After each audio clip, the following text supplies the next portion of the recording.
Ya, selamat malam dan kembali lagi di preview gua untuk dua pertandingan quarter final yang akan berlangsung nanti jam 11 malam dan juga jam 2 subuh nanti.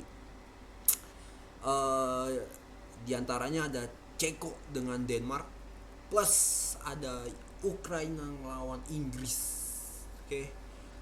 Nah, untuk Ceko dan Denmark ini ya berkaca dari babak 16 besar kemarin, eh, bisa kelihatan sih bahwa sebenarnya dua tim ini tuh sama aja, bener-bener sama dalam arti bahwa kualitas pemainnya mereka tuh emang apa ya, boleh dikatakan mediocre sih gitu. Kalau mau bahas Czech Republic gitu, Czech Republic ini kan memang murni ngandalin emang apa ya, counter attack gitu secara garis besar gitu, dan emang mereka menumpuk pemainnya tuh rata-rata tuh di apa ya, di lini pertahanan lah dalam apa ya, skema permainannya gitu. Apa ya, walaupun emang nanti informasi awalnya mungkin mungkin besar kemungkinannya 4-1 4-1. Oh sorry, eh ya murni emang cuma ngandelin Patrick Schick aja gitu. Patrick Schick yang kemarin on fire pas ngelawan Belanda itu emang apa ya, memang kerja kerasnya mereka juga pas lawan Belanda membuahkan hasil yang sangat baik, dan nggak menutup kemungkinan akan mereka ulangin di pertandingan lawan Denmark nanti gitu ya. Selain Patrick Schick juga memang yang harus diperhatiin adalah Thomas Suchek sih untuk gua. Thomas Suchek ini mainnya sebenarnya cukup bagus untuk gua, cuman ya memang apa ya, kadang-kadang on kadang-kadang off juga. Jadi ya kalau memang bagus ya bagus, kalau enggak ya udah standar aja gitu. Dan pasti nanti kalau gua apa ya, kalau gua berkaca dari pertandingan yang udah mereka lewatin, ya Patrick Schick ini bakal tetap jadi target man untuk gua, sebagai apa ya, sebagai orang terakhir dalam urusan mencetak gol. Bener-bener apa ya, semuanya nanti akan ada di pundaknya dia, and passingnya akan dia terima, dan dia akan jadi tumpuan buat setiap gol yang akan dihasilkan sama Ceko. Kalau gua sih ngelihatnya gitu ya, karena emang Patrick Schick ini akhir-akhir ini emang mainnya bagus banget, dan memang dia sangat diandalkan di timnas ini. Di sisi lain Denmark kemarin ngelawan apa ya, kemarin mampu ngelawan Wales dengan sangat baik buat gua ya. Walaupun ya harus diakuin memang di awal-awal bosen banget gue bener-bener liatnya, terutama di timnas Denmark ini, karena emang long apa ya, mainnya tuh terus-terusan long ball yang apa ya, memperlambat lah sirkulasi bola dalam timnas Denmark ini.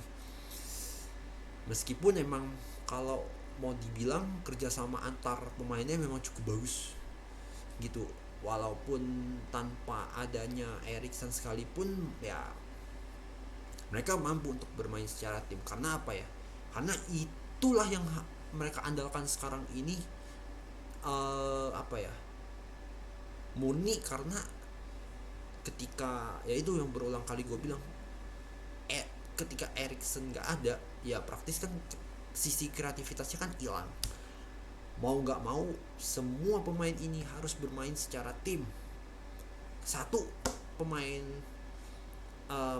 apa ya, mainnya uh, bermain seenaknya ya selesai ini satu tim, karena nggak mau bekerja sama secara apa ya, secara kolektif dengan timnya.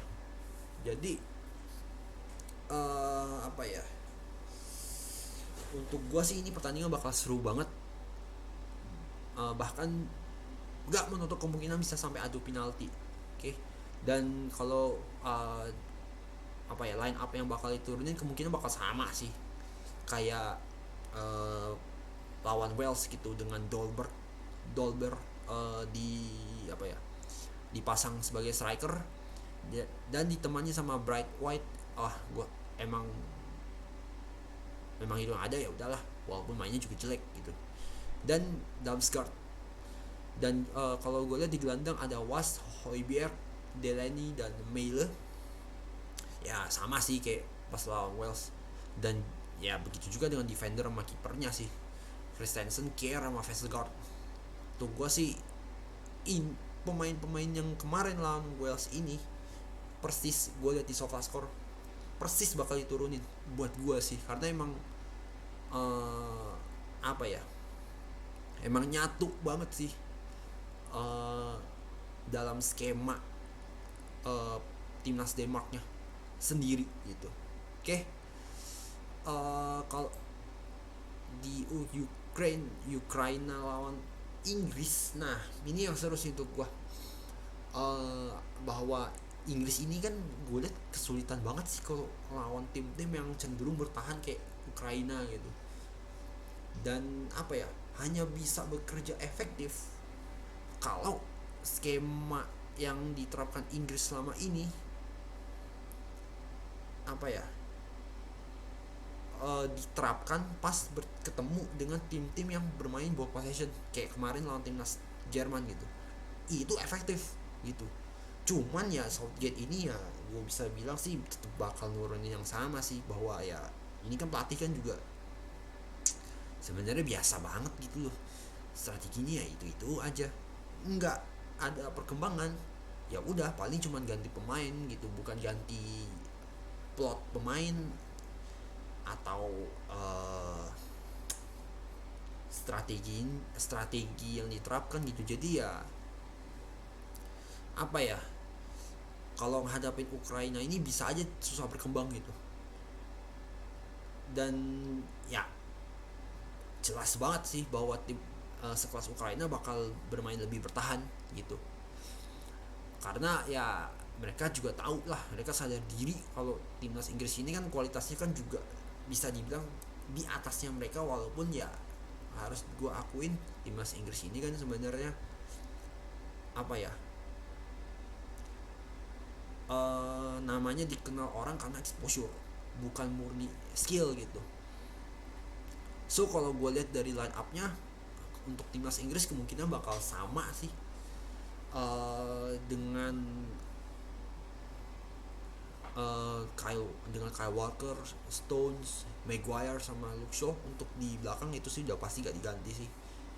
Kiper udah jelas Pickford, udah pasti sih bakal dipasang. Nah di tengahnya ini nih, kalau menurut SofaScore kemungkinan besar ada Calvin Phillips, Henderson dan Mason Mount. Apa ya, Mason Mount ini menurut gue sih kurang perform ya untuk gue ya, karena kadang-kadang nanggung gitu loh cara mainnya. Pas dapat bola ya dribbling nggak apa ya, nggak tahu arahnya mau kemana, terus shooting gitu. Dan kadang-kadang nggak perform si Mason Mount ini gitu. Jadi kalau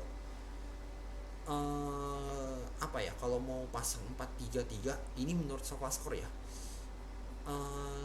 apa ya, malah menghambat buat gua. Jadi untuk gua sih mending pasang satu gelandang gitu yang mungkin bisa lebih membantu lah gitu loh.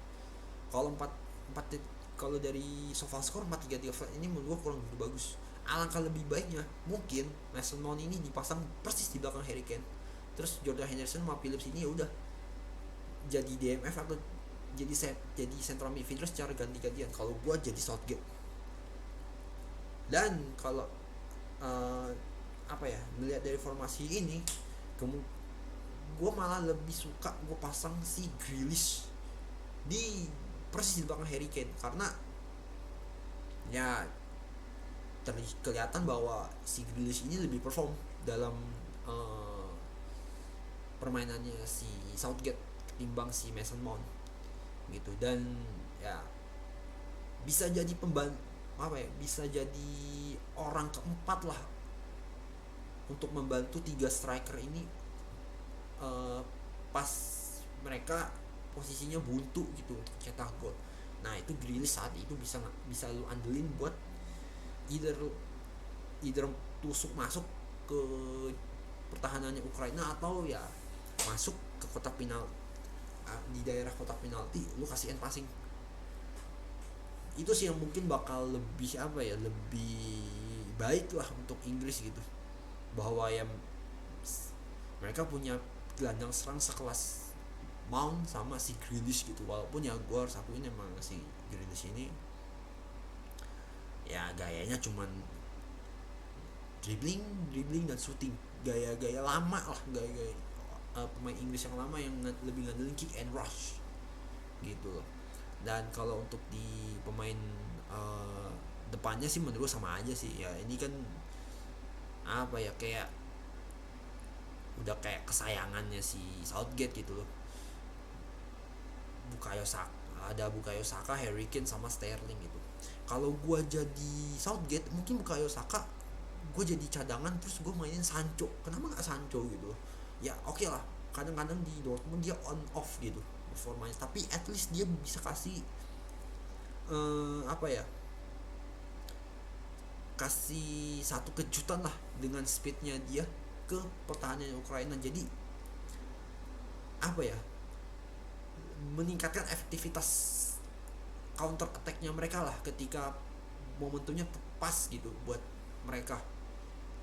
Jadi nggak buang-buang waktu dan nggak buang-buang peluang gitu loh. Kalau gua jadi kalau gua jadi Southgate ya dalam hal menerapkan counter attack-nya timnas Inggris ini gitu. Cuman ya itulah, maksudnya gua emang kemungkinan besar sih emang 3 ini tetap bakal dipasang di depan, karena ya itu murni karena emang udah jadi ibaratnya andalan lah bagi Southgate gitu loh buat dimainin di starting 11 gitu. Oke, gue sih tetap nunggu sih, maksudnya gue kejutan apa yang dikasih sama timnas Inggris nantinya.